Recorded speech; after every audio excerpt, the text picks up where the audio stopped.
احسان کا پانچواں مطلب یہ ہے کہ ہر نیکی کا کام کرنا، ہر نیکی کرنا، کسی نیکی کو ادنا چھوٹا سمجھ کر چھوڑ دینا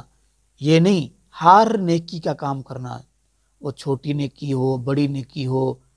ہر اچھا کام کرنا یہ بھی احسان ہے۔ آپ جا رہے ہیں راستے میں کوئی کانٹا پڑا ہے تو اس کو سائڈ پہ کر دینا یہ بھی احسان ہے۔ اور یہ ایمان کی شاخوں میں، ایمان کی جتنی شاخیں ہیں 70 یا سے اوپر، اس میں سے ایک یہ بھی ہے کہ آپ جا رہے ہیں راستے میں کوئی تکلیف دہ چیز پڑی ہے تو آپ اس کو سائڈ پہ کر دیں، یہ بھی احسان ہے اور یہ بھی نیکی ہے، چھوٹی نیکی ہے لیکن یہ بھی احسان میں شامل ہے۔ آج ہمارے معاشرے میں احسان جو ہے وہ ختم ہوتا جا رہا ہے، کسی قسم کا احسان نہیں، نہ اخلاص رہا، نہ حسن سلوک رہا، نہ عبادات و معاملات میں اچھا انداز رہا، نہ نیکی سارے عمل کا جذبہ رہا، نماز خشوع و خضوع سے خالی ہو گئی، زکوٰۃ کا حلیہ بگڑ گیا، حج عمرہ میں نمائش غالب آ گئی، ذکر الہی میں تسنا غالب آ گیا۔ معزز ناظرین، احسان کرنا ضروری ہے، احسان کرنا یہ میں کہتا ہوں فرض ہے،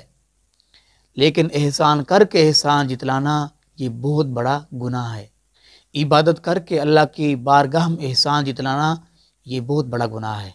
اور بندوں کے ساتھ احسان کر کے احسان جتلانا بھی جائز نہیں ہے، یہ گناہ ہے۔ جو لوگ احسان کرتے ہیں، کسی کے ساتھ تعاون کر دیا، کسی کو کچھ دے دیا، کسی کو کچھ لے کر دے دیا، کپڑا لے کر دے دیا، جوتا لے کر دے دیا، تو یہ نیکی کی احسان کیا، پھر وہ احسان جتلا دیا تو اس احسان کا اس کو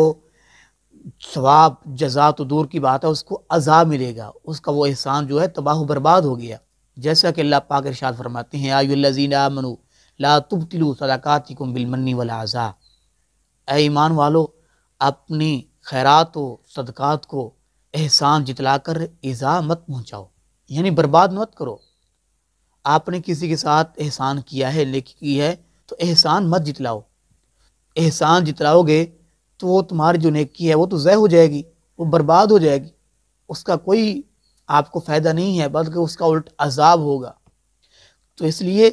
جس کے ساتھ بھی نیکی کرنی ہے خالصتاً اللہ کی رضا کے لیے،